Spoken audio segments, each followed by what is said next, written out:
Oke, anak-anak sekalian, kita lanjutkan materi kita ya. Setelah kita mempelajari norma, ya, kita sudah tuntas. Lalu kemudian kita juga sudah mempelajari tentang keadilan.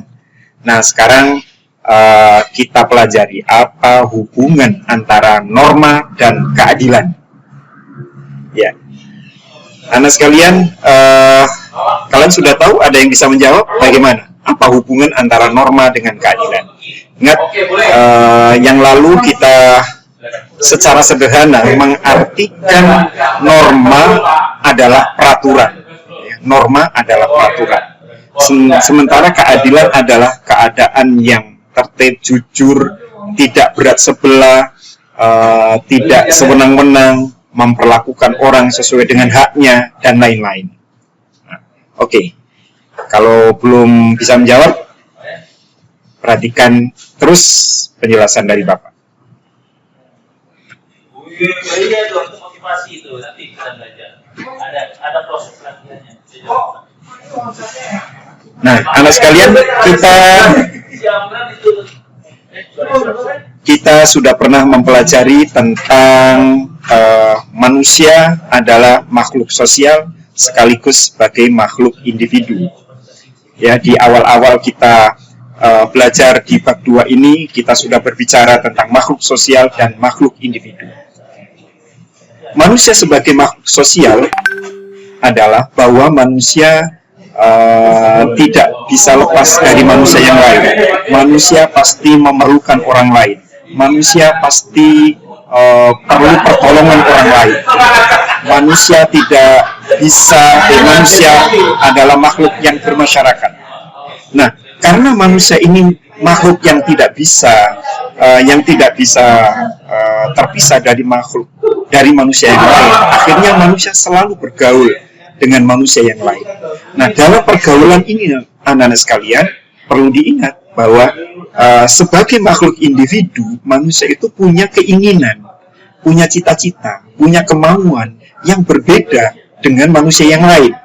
Nah, ketika dia berkumpul dengan manusia yang lain, dia akan membawa keinginan, kemauan, selera yang berbeda-beda dengan manusia yang lain.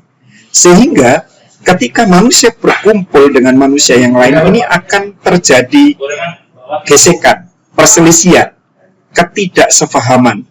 Lalu kemudian akan menimbulkan konflik, menimbulkan cekcok, menimbulkan ketidakrukunan, anak-anak sekalian. Nah, ini kalau dibiarkan, anak-anak sekalian, maka akan terjadi yang namanya hukum rimba, yaitu yang kuat akan memakan yang lemah, yang kuat akan menindas yang lemah.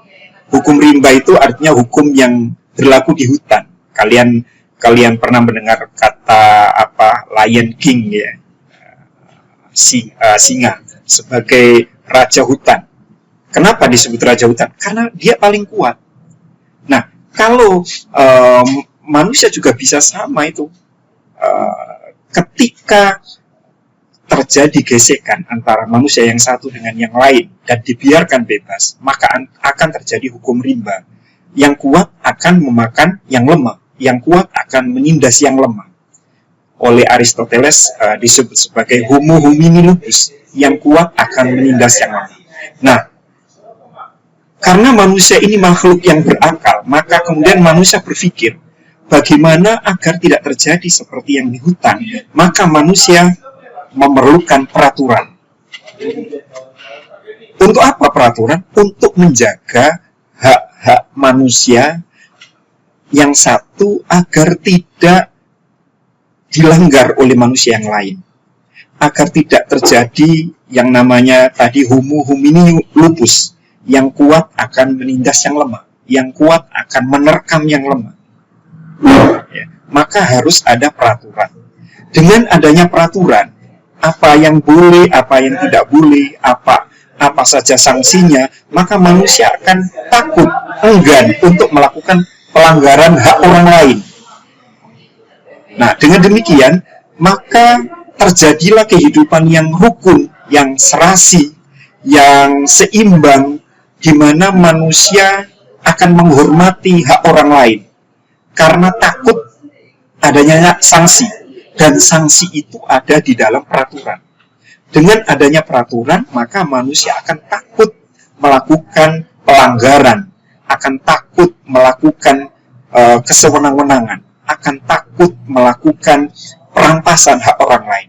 Maka muncullah keadilan. Sehingga kesimpulannya, anak sekalian,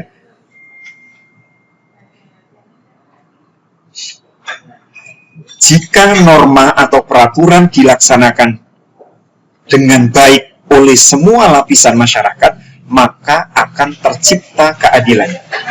Bapak ulangi lagi, jadi hubungannya adalah jika norma atau peraturan dilaksanakan dengan baik oleh semua lapisan masyarakat, ya, maka akan terjadi atau akan tercipta keadilan.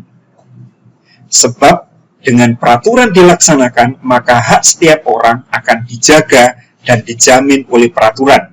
Dan setiap orang yang akan mengganggu hak orang lain akan dikenakan sanksi. Nah, kita sudah bicara sanksi. Ya, ada hukuman mati, ada penjara, mulai dari 1 tahun sampai seumur hidup. Ada namanya kurungan 1 hari sampai 1 tahun. Ada namanya denda. Lalu ada juga hukuman tambahan, perampasan hak, perampasan harta, dan lain sebagainya. Dengan adanya peraturan akan melahirkan sanksi, dan dengan adanya sanksi maka orang akan enggan melakukan pelanggaran hak orang lain, maka akan tercipta keadilan. Oke anak sekalian, itu saja pertemuan kali ini. Kalian pelajari, kalian ulang kembali, diputar lagi videonya agar kalian bisa memahami dengan baik. Terima kasih. Assalamualaikum dan salam sejahtera.